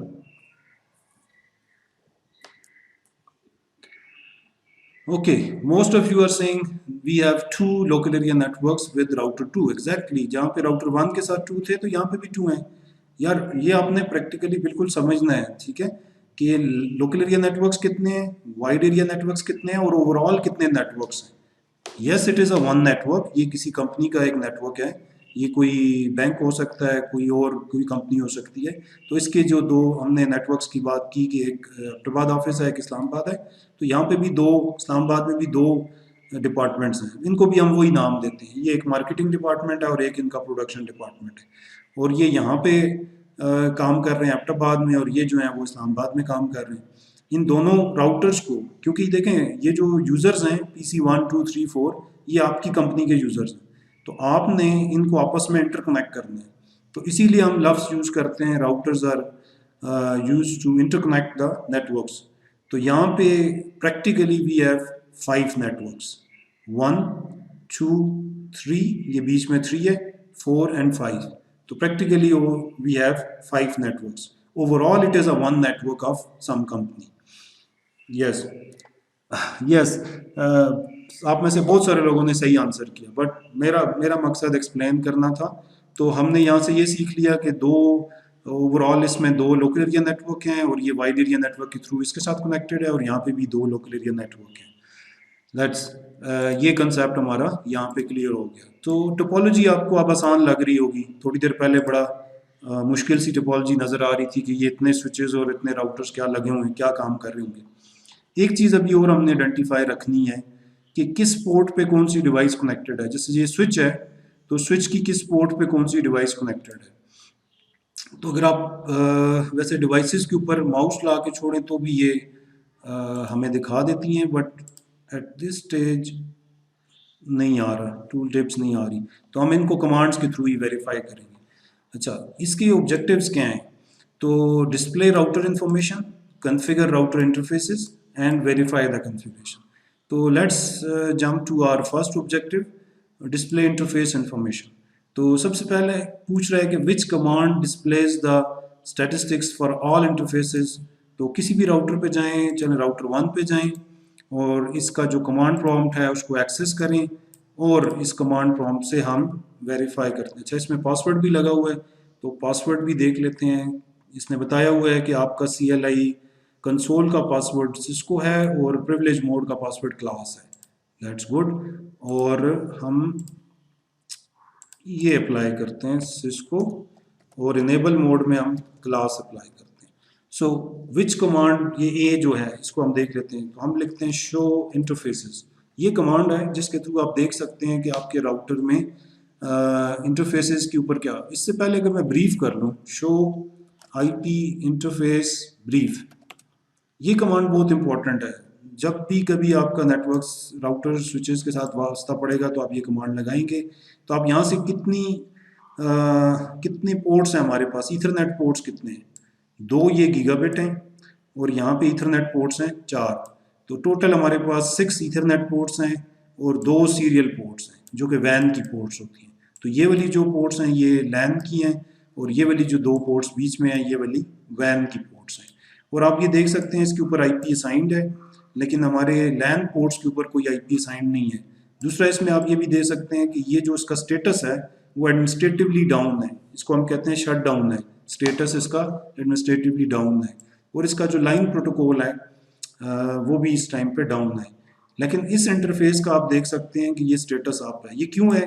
क्योंकि ये लैब राउटिंग की नहीं है, तो इन्होंने जो राउटिंग का पार्ट है, ये जो वैन का पार्ट है, वो खुद कॉन्फ़िगर किया हुआ है इस लैब में, और आपसे जो है वो इन इन इंटरफेसेस को कॉन्फ़िगर करा के एंड डिवाइसेस को वेरीफाई करना है उनकी कनेक्टिविटी। तो ये वाला इंटरफेस पहले से अप है, सीरियल 0/0/0, उसके ऊपर ये आईपी एड्रेस लगा हुआ है। इसको आप यहाँ से देख सकते हैं, ये वाला जो इंटरफेस है, और ये जो इंटरफेस है ये अप है, और ये ग्रीन है, ये देख सकते हैं आप ग्रीन है। ये वाले रेड हैं, इसका मतलब है ये डाउन है अभी इस टाइम पे, अभी ये अप नहीं हुई। तो अभी हम एक तो हमने कहा कि हम कितने शो इंटरफेसेस करके हम इंटरफेसेस की स्टैटिस्टिक्स देख सकते हैं। जैसे यहाँ पे कह रहा था कि how you can display the statistics, तो आप इस कमांड के थ्रू स्टैटिस्टिक्स देख सकते हैं। अब इसमें ये कमांड का होगा, ये सबसे पहले आपको स्टेप बाय स्टेप, सबसे पहले गीगाबिट के बारे में बता रहा है, फिर सीरियल के बारे में बता रहा है, फिर दूसरे सीरियल के बारे में बता रहा है, फिर फास्ट ईथरनेट इंटरफेसेस के बारे में बता रहा है। इसी तरह फाइनली ये सारे जितने भी इंटरफेसेस थे सब के स्टैटिस्टिक्स आपको दिखा दिए। अब ये स्टैटिस्टिक्स क्या होते हैं? अब जैसे मैं फर्स्ट वाले पे जाता हूँ, और दिस वाज द कमांड, और यहाँ पे आप देखें इसका हार्डवेयर एड्रेस बता रहा है, इसकी बैंडविड्थ बता रहा है, इसका एमटीयू बता रहा है, रिलायबिलिटी बता रहा है, इसके ऊपर जो packets 5 minute average transmit packets हैं उनका रेट बता रहा है, कोई एरर्स आए हैं नहीं आए हैं, क्योंकि अभी तो ये लैब पे कोई रियल टाइम पैकेट्स जा नहीं रहे, इस वजह से ये सारे 0 आपको शो हो रहे हैं। बट वंस हम इसके ऊपर पैकेट सेंड करेंगे तो ये स्टैटिस्टिक्स इंक्रीज होंगी। उसके बाद ये कह रहा है कि सिर्फ सीरियल देखना चाहते हो तो क्या करोगे? तो हम कहते हैं शो इंटरफेस सीरियल 0/0/0। अब हमने स्पेसिफिकली सिर्फ उस इंटरफेस को देखा कि जो सीरियल के बारे में डिटेल्स थी, कि इसका बैंडविड्थ कितनी है, इसका आईपी एड्रेस लगा हुआ है नहीं लगा हुआ, और सीरियल इंटरफेसेस पे मैक एड्रेसेस नहीं होते, ठीक है, हार्डवेयर जो फिजिकल एड्रेसेस होते हैं वो नहीं होंगे। इसी तरह इसकी रिलायबिलिटी से रिलेटेड, इसी तरह जो 5 मिनट्स पैकेट्स का रेट है, एवरेज रेट है, आप देखिए इस पर कुछ ना कुछ बिट्स ट्रांसमिट हुई हैं, कुछ 217 पैकेट्स सेंड हुए हैं। क्यों हुए हैं? कि राउटर्स हर वक्त आपस में कुछ ना कुछ नेगोशिएट और routing packets, update packet send कर रहे होते हैं, एक दूसरे के साथ हेलोज कर रहे होते हैं, तो इस वजह से ये लिंक्स अप हैं तो कुछ ना कुछ पैकेट ट्रांसमिट हो रहे हैं। ओके, नेक्स्ट क्या चीज़ है? Show what is the IP address configured on R1। Okay, इस साइट पे हम देखते हैं तो R1 के ऊपर सीरियल 0/0 पे क्या आईपी कॉन्फ़िगर्ड है ये हमने देख लिया, इट इज़ 209.165.200.225 है। ये हमें पता चल गया कि इस इंटरफेस पे कॉन्फ़िगर्ड है, और उसकी बैंडविड्थ कितनी है? 1544। तो हम इसको उस दिन मैंने एक्सप्लेन किया था, ये 1.5 MB हमारी बैंडविड्थ है। ये सीरियल इंटरफेसेस हैं, लो स्पीड हैं, और ये टी स्टैंडर्ड है US का, और ये इसीलिए आपको ये मैक्सिमम बैंडविड्थ ये दे रहा है। तो स्टिल ये ओल्ड टेक्नोलॉजी है, आजकल इसको यूज़ नहीं करते, लेकिन for the sake of simulation हम इसको सीरियल इंटरफेस के थ्रू वैन को सिमुलेट कर रहे हैं। और इसी तरह अगर आप गीगाबिट को देखना चाहते हैं तो हम शो इंटरफेस गीगाबिट 0/0, तो यहाँ पे क्या आईपी एड्रेस है? कैन समवन कंफर्म कोई आईपी एड्रेस है? Yes, there is a MAC address, but actually there is no IP address available at this stage. क्यों नहीं है? एक तो ये एडमिनिस्ट्रेटिवली डाउन है, दूसरा इस पर कोई आईपी कॉन्फ़िगर्ड नहीं है। हम इसको बहुत सारे तरीकों से चेक कर सकते हैं, शो रनिंग कॉन्फ़िगरेशन जाके भी चेक कर सकते हैं कि इसका आईपी लगा हुआ है कि नहीं लगा हुआ है। इसी तरह हम इस कमांड से भी चेक कर सकते हैं कि हमारे इंटरफेस पे कोई आईपी एड्रेस है कि नहीं। बैंडविड्थ वेरीफाई करनी है तो मैंने उस दिन आपको बताया था दिस इज़ अ किलोबिट, और जब हम N3 को ख़त्म करेंगे तो मेगाबिट हो जाएगा, और जब N3 को ख़त्म करेंगे तो ये हमारे पास 1 गीगाबिट, इसीलिए हम इसको कहते हैं गीगाबिट इंटरफेस। तो बैंडविड्थ के बारे में पूछ रहा था तो हमने कहा जी बैंडविड्थ जो है वो 1 गीगाबिट पर सेकंड है। नेक्स्ट कह रहा है समरी डिस्प्ले कर दें, तो समरी मैंने पहले डिस्प्ले की थी, शो आईपी इंटरफेस ब्रीफ, ये कमांड है समरी डिस्प्ले करने की, कि इंटरफेसेस की समरी आ जाए बजाय इसके कि सारी डिटेल्स आए। तो इस कमांड से हम क्विकली देख सकते हैं कि ये जो 2 गीगाबिट इंटरफेसेस हैं probably they are administratively down and इनके ऊपर कोई आईपी नहीं लगा हुआ, और ये भी अभी तक यूज़ नहीं है। सिर्फ जो यूज़ हुआ है वो सिर्फ ये वाला इंटरफेस आईपी कॉन्फ़िगर्ड है। यूज्ड हैं, यूज्ड ये वाले जो 2 इंटरफेसेस हैं, अगर आप यहाँ पे माउस लाएं तो ये दिखा रहा है गीगाबिट 0/0 और ये दिखा रहा है गीगाबिट 0/1। तो तो ये दो इंटरफेसेस कनेक्टेड तो हैं, फिजिकली केबल लगी हुई है, बट एडमिनिस्ट्रेटिवली डाउन होने की वजह से अभी तक कनेक्टिविटी स्विच के साथ नहीं बनी। तो यही अभी हम करेंगे। तो स्टेप 2 पे जाते हैं और राउटर 1 को कॉन्फ़िगर करते हैं। There is no big deal, हम एज पर इंस्ट्रक्शन हम इसको कॉन्फ़िगर कर लेते हैं। कॉन्फ़िगर टर्मिनल इंटरफेस गीगाबिट 0/0, जो बेसिकली हमारे इस स्विच 1 की तरफ जा रहा है और इसका आईपी नेटवर्क 192.168.10.0 है। तो यहाँ पे हमें आईपी भी बता रहा है 10.1 आपने इस इंटरफेस पे लगाना है। तो एक चीज़ याद रखें, जो राउटर्स पे हम आईपी असाइन करते हैं वो या तो फर्स्ट आईपी होता है या लास्ट आईपी होता है। ये एक सॉर्ट ऑफ प्रैक्टिस है। या तो हम शुरू का 10.1 लगा देंगे या 10.254 जो लास्ट आईपी यूजेबल आईपी हमारा इस नेटवर्क का, वो हम ऐड कर लेंगे। बाकी डिवाइसेस के लिए हम छोड़ देते हैं। जैसे स्विच के लिए एक आईपी छोड़ दिया, PC1 के लिए, PC2, PC3 जितनी भी डिवाइसेस आएंगी उनको हम आईपीज असाइन करते जाएंगे। तो अभी हम क्योंकि राउटर पे आईपी लगा रहे हैं तो राउटर के ऊपर डायरेक्ट आईपी नहीं लगता VLAN पे, ठीक है, जो हम स्विच के ऊपर VLAN पे आईपी लगाया था।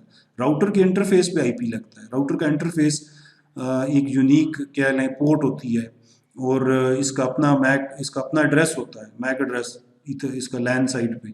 और जस्ट लाइक अ कंप्यूटर, जैसे इस कंप्यूटर का यहाँ पे एक नेटवर्क है तो यहाँ से भी इसका एक नेटवर्क ये है, एक नेटवर्क ये है, तो ये तीसरा नेटवर्क है, ठीक है। इस जो राउटर कनेक्ट कर रहा है बेसिकली ये इन 3 नेटवर्क्स को इंटरकनेक्ट कर रहा है। तो हम इसके ऊपर एक आईपी असाइन करने जा रहे हैं। हमने उस इंटरफेस की कॉन्फ़िगरेशन में चले गए। तो पहले हम लिखते थे इंटरफेस VLAN 1, तो हम स्विच पे आईपी लगा देते थे। तो क्योंकि स्विच के जो पोर्ट्स हैं या इंटरफेसेस हैं वो लेयर 2 इंटरफेसेस होते हैं, वो राउट नहीं कर सकते, तो इस वजह से उनके ऊपर आईपी नहीं लगता।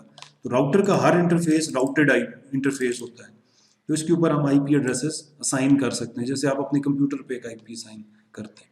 तो हम इस आईपी को यहाँ पे असाइन करते हैं। आईपी एड्रेस 192.168.10.1 और ये राउटर का आईपी होगा, ये किसी और कंप्यूटर पे फिर आप बाद में इंस्टॉल नहीं कर सकते। और इसके साथ हम इसको नो शट डाउन कर देते हैं। हाँ, इसके आप डिस्क्रिप्शन भी दे सकते हैं, मैं ये नीचे दिया हुआ डिस्क्रिप्शन दे दी। This is a interface that is connecting to LAN and LAN connection to switch 1। ये जो इंटरफेस है ये लैन कनेक्शन है स्विच 1 की तरफ। ये हमने इसकी एक डिस्क्रिप्शन दे दी हमारी अंडरस्टैंडिंग के लिए और इसको हमने नो शट डाउन कर दिया। अभी आप नो शट डाउन करेंगे तो दो चीज़ें आपको नज़र आएंगी। एक तो ये है कि आपका ये जो इंटरफेस है ये अप हो जाएगा और ये नेटवर्क आपका यहाँ पे थ्रू हो जाएगा। दूसरा, आपके राउटिंग टेबल में एक एंट्री ऐड हो जाएगी, ठीक है। चलें वो हम नेक्स्ट स्टेज पे देखेंगे। जैसे ही मैंने नो शट डाउन किया तो ये इंटरफेस अप हो गया और मेरे पास ये देखिए ये भी ग्रीन हो रहा है, ये सिंक कर रहा है, आपस में नेगोशिएट कर रहे हैं कि हम किस स्पीड पे अप हो जाएं। तो हाईएस्ट जो भी स्पीड होगी, अगर ये गीगाबिट है तो यहाँ पे भी गीगाबिट पोर्ट है तो ये गीगाबिट पे कनेक्ट होंगे, अदरवाइज ये अपने आप को डिग्रेड करके 100 या 10 MB पे भी कनेक्ट हो सकते हैं। तो विद इन फ्यू मिनट्स तो नहीं, सेकंड्स में ये हो जाता है, सिंक हो जाएगा। जैसे ही कोई फ्रेम जाएगा तो ये प्रॉब्ली सिंक हो जाएगा। तो कंप्लीशन को हम देखें तो प्रॉब्ली 22% हमारी लैब कंप्लीट हो चुकी है। और अब हाँ, यहाँ से हम पिंग भी कर सकते हैं। अभी देखें ये ग्रीन हो चुका है। इस पीसी का आईपी क्या है ये भी चेक कर लेते हैं। पीसी के डेस्कटॉप पे गए, आईपी कॉन्फ़िगरेशन, इसका आईपी है जी 10.10.10। Oh yes 10.10। मैं इस राउटर पे बैठ के भी प्रिविलेज मोड से पिंग की कमांड लगा सकता हूँ 192.168.10.10। जब मैं पिंग करूँगा तो उस तरह से 3-4 आपको जैसे वो लहदा फ्रेम्स या पैकेट्स नज़र आते थे। फर्स्ट सेंड हुआ, फिर सेकंड हुआ, फिर थर्ड हुआ, फोर्थ नहीं। जो राउटर्स पे पिंग है वो कुछ इस तरह का आउटपुट देता है। ये फर्स्ट इको है, ये सेकंड इको है, थर्ड है, फोर्थ है। तो यहाँ पे ये 5 इको रिक्वेस्ट सेंड करता है और उसका रिस्पांस वेट करता है। तो फर्स्ट वाला ड्रॉप हो गया था, जस्ट लाइक आप पीसी से पिंग करते हैं तो शुरू में एक ड्रॉप आ जाता है, तो this dot is representing there is some issue. But इसके बाद ये जो एक्सक्लेमेशन साइंस हैं ये बता रहे हैं कि आपका सक्सेसफुली पिंग हुआ है। तो आप इसका रेट भी चेक कर सकते हैं कि 4 आउट ऑफ 5 सक्सेसफुल है और 80% है। हम दोबारा चेक करते हैं क्या दोबारा पिंग हो रहा है। यस, 5 सेंड किए गए, 5 के 5 का रिस्पांस आया, 100% कनेक्टिविटी है। और राउंड ट्रिप टाइम जो एवरेज है या मैक्स है वो आपका यहाँ पे शो हो रहा होगा। तो मिनिमम 0 राउंड ट्रिप टाइम है, ये माइक्रो सेकंड्स में होता है, मिली सेकंड में होता है, और 5 जो है वो हमारा एवरेज है, और मैक्सिमम 25 मिली सेकंड्स का ये रिस्पॉन्स है। ओके, नेक्स्ट क्या हो सकता है, हमने कनेक्टिविटी भी टेस्ट कर ली, और ये कह रहा है सेम आप क्या करें, router configure the remaining gigabit interfaces. Okay, अब हम अगर मैं एक कमांड और बीच में आपको ऐड कर दूँ, राउटर्स का जो राउटिंग टेबल है वो कैसे हम देखते हैं, show IP protocol, show IP route. तो राउटर के इस टाइम पे कितने इंटरफेसेस हैं जो हमें कनेक्टेड शो हो रहे हैं। C is for connected, L is for local. तो लोकल ही कनेक्टेड होते हैं, तो यहाँ पे दो entries C and L almost same है। ठीक है, से इसको मैं आगे एक्सप्लेन करूंगा कि सी और एल में डिफरेंस क्या है। तो C is a connected interface and this C is another connected interface. तो एक जो है वो सीरियल 0/0 कनेक्टेड है, और एक गीगाबिट 0/0 कनेक्टेड है, बट दिस वन ये अभी कनेक्टेड नहीं है। अदरवाइज यहाँ पे आपको सी के साथ राउटिंग टेबल में 3 सी की एंट्रीज मिलनी चाहिए थी। तो हम अभी कन्फिगर करेंगे दूसरे इंटरफेस को, जो कि हमारा गीगाबिट 0/1 है। उसके ऊपर भी हम आईपी लगाएंगे। आईपी हमें यहाँ से टेबल से पता चल जाएंगे कि ये हमने आईपी लगा दी है और ये हमने कन्फिगर करना है। तो कन्फिगर टर्मिनल इंटरफेस गीगाबिट 0/1, और इसका आईपी एड्रेस है 192.168.10, सॉरी 10 नहीं है, 11 है। 11 और 10 में डिफरेंस यही है कि वो डिफरेंट नेटवर्क है। वो इसका जो मास्क है वो 255.255.255.0 है। डिस्क्रिप्शन इसकी हम ऐड कर देते हैं, लैन कनेक्शन टू लाइक S2 है, और नो शटडाउन कर लेते हैं, और हमारा ये इंटरफेस अप हो गया। हम so for copy running to startup configuration कर लेते हैं, ताकि ये हमारी कॉन्फ़िगरेशन सेव भी हो जाए। अब अगर मैं शो आईपी राउट करूँगा, राउटिंग टेबल, राउटर के अंदर राउटिंग टेबल होता है, तो इसमें आपको 3 सी की एंट्रीज मिल रही हैं, दिस सी, ये वाला सी और ये वाला सी। ये तीनों इंपॉर्टेंट है हमारे लिए। तो जब ये कनेक्टेड होते हैं, अप होते हैं इंटरफेसेस, तो हमारे पास इनकी रेलेवेंट एंट्रीज राउटिंग टेबल में आ जाती हैं, और इसी टेबल की बेस पे राउटिंग हो रही होती है। तो यहाँ से देखें तो गीगाबिट ईथरनेट 0/1 भी कनेक्टेड है, और ये भी कनेक्टेड है। तो अगर मैं ग्राफिकली देखूँ तो ये आप देख सकते हैं, तमाम ये तीनों नेटवर्क्स ग्रीन है और ये आपस में कनेक्टेड है। तो सो फॉर राउटर 1 पे हम 50% काम कर चुके हैं। राउटर 2 की तरफ आते हैं। राउटर 2 पे भी आपने कुछ इसी तरह का काम करना है। हम वो जो अभी बातें पिछले उसमें की थी उनको वेरीफाई कर लेते हैं। क्या इसके राउटिंग टेबल में सिस्को इसका पासवर्ड है, और यहाँ पे क्लास इसका पासवर्ड है। शो आईपी राउट कर लेते हैं सबसे पहले। तो यहाँ पे आप देखोगे तो आपके पास प्रॉब्ली सी के साथ सिर्फ एक नेटवर्क है, that is a connected network see, बाकी दो नहीं है। अभी ओ को हम आगे एक्सप्लेन करेंगे ओ किस चीज़ के लिए। तो सी इज़ फॉर कनेक्टेड नेटवर्क्स। तो सी में आप देख सकते हैं कि सिर्फ ये वाला कनेक्टेड है, बट ये जो दो इंटरफेसेस हैं, नेटवर्क्स हैं, ये अभी कनेक्टेड नहीं है। तो कनेक्टेड नहीं है तो क्या मसला है कि यहाँ से अगर कोई पैकेट इस कंप्यूटर की तरफ आना चाहेगा तो वो यहाँ से आगे नहीं गुजर सकता, क्योंकि ये नेटवर्क अभी हमने कॉन्फ़िगर नहीं किया हुआ, इसको हमने आईपी नहीं दिया हुआ, इसको हमने नो शटडाउन नहीं किया हुआ। तो ये हमने इसको भी कॉन्फ़िगर करना है। तो हम डायरेक्टली कॉन्फ़िगर करते हैं। Configure terminal interface gigabit 0/0। ये मुझे यहाँ से पता चल रहा है कि राउटर 2 पे भी गीगाबिट 0/0 है, और इसका जो आईपी एड्रेस है दैट इज़ 10.1.1.1 है, और इसका सबनेट मास्क 255.255.255.0 है, और इसका जो डिस्क्रिप्शन है वो probably LAN connection to switch 3 है, और S3 हमने लिख दिया, और इसको नो शटडाउन कर दिया। ठीक है, यहाँ से एग्जिट किया, फिर दोबारा गए इंटरफेस गीगाबिट। अब ये दूसरा इंटरफेस है 0/1, और इसमें जाके आईपी एड्रेस लगाया, दैट इज़ 10.1.2.1, सबनेट मास्क दे दिया, और यहाँ पे हमने इसको डिस्क्रिप्शन दे दी, लैन कनेक्शन टू S4, और नो शटडाउन कर दिया। चलो जी, ऑलमोस्ट 94% हमारी लैब कंप्लीट हो चुकी है और हम कंट्रोल सी करते हैं, कॉपी रनिंग टू स्टार्टअप भी कर लेते हैं, कॉन्फ़िगरेशन हमारी सेव भी होगी। तो हमारे लैब ऑलमोस्ट कंप्लीट हो गई है जो हमने आईपी कॉन्फ़िगर करना था। बट अंडरस्टैंडिंग क्या है हमारी कि आईपी असाइंड होगा इंटरफेस पे, तो इंटरफेस चल रहा होगा तो ये हमारे पास कनेक्टिविटी हो सकती है। तो राउटर के हर इंटरफेस पे एक यूनिक आईपी होता है। अभी मैं आपको दिखाता हूँ कि राउटर्स के पास, इस राउटर के पास कितने आईपी हैं। तो राउटर का एक आईपी नहीं होता, ठीक है। राउटर के पास हर इंटरफेस पे एक आईपी होता है। तो शो आईपी इंटरफेस ब्रीफ, ये जो कमांड है अभी आप देख सकते हैं गीगाबिट के ऊपर ये आईपी लगा हुआ है, गीगाबिट 0/1 के ऊपर ये वाला मैंने लगा दिया था जो यहाँ पे टोपोलॉजी में दिया हुआ है। सीरियल के ऊपर मैंने ये वाला वैन का आईपी एड्रेस पहले से लगा हुआ था। 3 आईपी हमारे राउटर के पास मौजूद हैं। इसको एक और तरह शो रनिंग कॉन्फ़िगरेशन करें तो भी आपको ज़्यादा क्लियर हो जाएगा किस इंटरफेस पे कौन सा आईपी है। अभी देखें इंटरफेस गीगाबिट 0/0, इसकी description LAN connection to S4 है और ये आईपी एड्रेस इसके पास ये वाला है। डुप्लेक्स इसका ऑटो है, फुल डुप्लेक्स कम्युनिकेट कर रहा है। स्पीड भी इसका ऑटो है, ऑटो नेगोशिएट करता है। तो एक्चुअल स्पीड और एक्चुअल डुप्लेक्स जो है वो आपको शो इंटरफेस गीगाबिट की कमांड से ही मिलेगा कि इसकी स्पीड क्या है इस टाइम पे।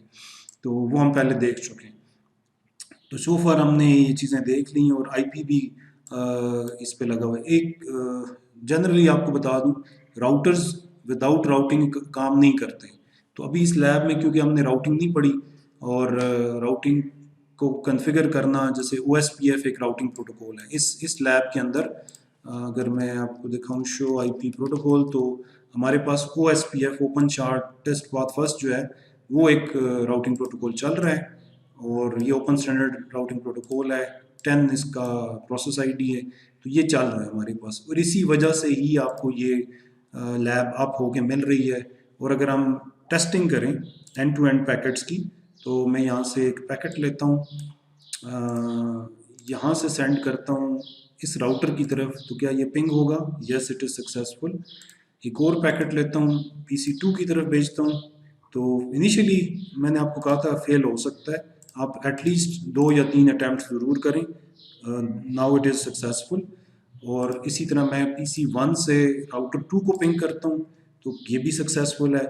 मैं PC1 से PC3 को पिंग करता हूँ, this is in progress and failed. Okay, दोबारा हम अटैम्प्ट करते हैं PC1 से PC3 की तरफ, नाउ इट इज़ सक्सेसफुल। तो initial failures are not important. तो हम स्टेप बाय स्टेप हर डिवाइस को हमने पिंग किया है PC1 से।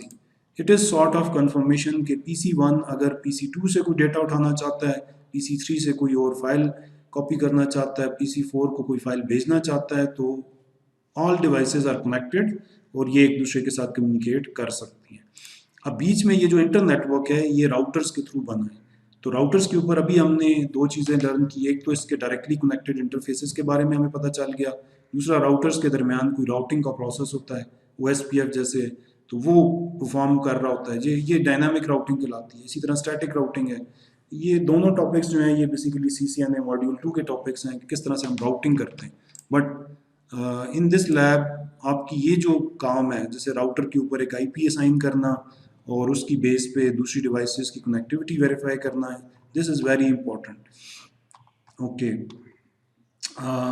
जो इस लैब में कोई और ऑब्जेक्टिव हमारा है, यस यस, एक और चीज़ हम देख लेते हैं। टाइम तकरीबन हम पहुंच चुके हैं, हमारा टाइम हम कंज्यूम कर चुके हैं। शो IP इंटरफेस ब्रीफ, इस कमांड के आउटपुट से आपने क्विकली ट्रबल शूट करना होता है कि क्या इशू हो सकता है, पॉसिबल इशू क्या है।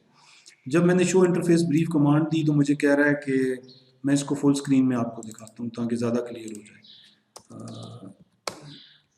ये आ गया, ये मेरे पास इसका आउटपुट है। तो इसमें देखें, इस फर्स्ट कॉलम में इंटरफेसेस हैं, दूसरे में IPs अगर असाइंड हैं तो वो दिखा रहा है, अगर किसी पे असाइंड नहीं है तो अनअसाइंड दिखा रहा है। इसके बाद मेथड मैनुअली सेट हुआ है, अगर ये DHCP से IP लर्न करता तो यहाँ पे वो डायनामिक आ जाता।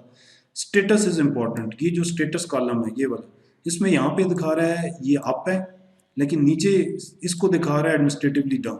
तो ये एडमिनिस्ट्रेटिवली डाउन इम्पॉर्टेंट वर्डिंग है कि इस राउटर पे अभी तक नो शटडाउन की, इस इंटरफेस पे अभी तक नो शटडाउन की कमांड इशू नहीं हुई और इस पे कोई आईपी भी साइन नहीं है। दूसरा इसका लाइन प्रोटोकॉल होता है। लाइन प्रोटोकॉल आपका जो लेयर 2 का प्रोटोकॉल है, जैसे ईथरनेट आपका ये लैन का प्रोटोकॉल होता है, तो वाइड एरिया नेटवर्क में डिफरेंट प्रोटोकॉल हो सकता है, जैसे HDLC हो सकता है, PPP हो सकता है। तो अगर वो आप नहीं है, उसके अपने इश्यूज होते हैं, क्यों आप नहीं होता। तो ये दोनों चीज़ें आप होनी चाहिए, status should be up and line protocol should be up. तो तब आपका इंटरफेस वर्किंग में होता है। कमांड लाइन से आप इसी तरह वेरीफाई करते हैं। ग्राफिकली आप ये ग्रीन, ये जो LEDs कह लें, ये जैसी आपको नज़र आती हैं, आप कहते हैं जी फिर ये अप हो गया, बट प्रैक्टिकली हम इस तरह से इनको चेक कर रहे होते हैं। बाज़ केसेस में ये अप होगा, ये अप नहीं होगा, स्पेशली वैन के केसेस में बाज़ औक़ात ये अप नज़र आ रहा होगा और ये प्रोटोकॉल अप नहीं होगा। तो आपने इस चीज़ को ट्रबल शूट करना होता है कि चलो आईपी तो लगा हुआ है, नो शटडाउन की कमांड भी लगी हुई है, केबल भी लगी हुई है, तो ये अप क्यों नहीं हो रहा। तो डेफिनेटली यहाँ पे कोई और इशू हो सकता है। तो एक तो हमने इस आउटपुट को हमें रीड करना आना चाहिए कि हम किस तरह से इसको देखेंगे। दूसरा राउटिंग टेबल था, मैं इसको थोड़ा दोबारा एक्सप्लेन कर लेता हूँ। राउटिंग टेबल, तो शो आईपी राउट, तो इससे मुझे मेरा राउटिंग टेबल नज़र आता है। तो राउटिंग टेबल के अंदर क्या होता है, ये कोड्स हैं, जो शुरू में फर्स्ट कॉलम है ये कुछ कोड्स बता रहे हैं, ठीक है। तो फर्स्ट ये जो कॉलम है ये कोड्स हैं। ओ एस फॉर OSPF, यहाँ पे कहीं लिखा हुआ है, ये ओ एस फॉर OSPF, ये बता रहा है कि ये नेटवर्क किस तरह से लर्न किया है मैंने, ठीक है, किस तरह से मेरे पास पहुंचा है। तो C इज़ फॉर कनेक्टेड, ये कह रहा है कि I know this is directly connected, यहाँ पे लिखा हुआ है this network is directly connected on this interface. इसी तरह इस C के बारे में कह रहा है कि इज डायरेक्टली कनेक्टेड, और इसी तरह इस C के बारे में कह रहा है कि इज डायरेक्टली कनेक्टेड। तो ये जो दो नेटवर्क हैं रिमोट नेटवर्क 10.1.1, अभी देखें ये वाले नेटवर्क इसने खुद लर्न कर लिए, 209, 192, 192 खुद लर्न किए, लेकिन ये जो दो थे इसको नहीं पता था, क्योंकि ये इस राउटर को पता था कि ये कौन से नेटवर्क्स हैं। तो 10.1 इसने रिमोटली लर्न किए थ्रू राउटर 2।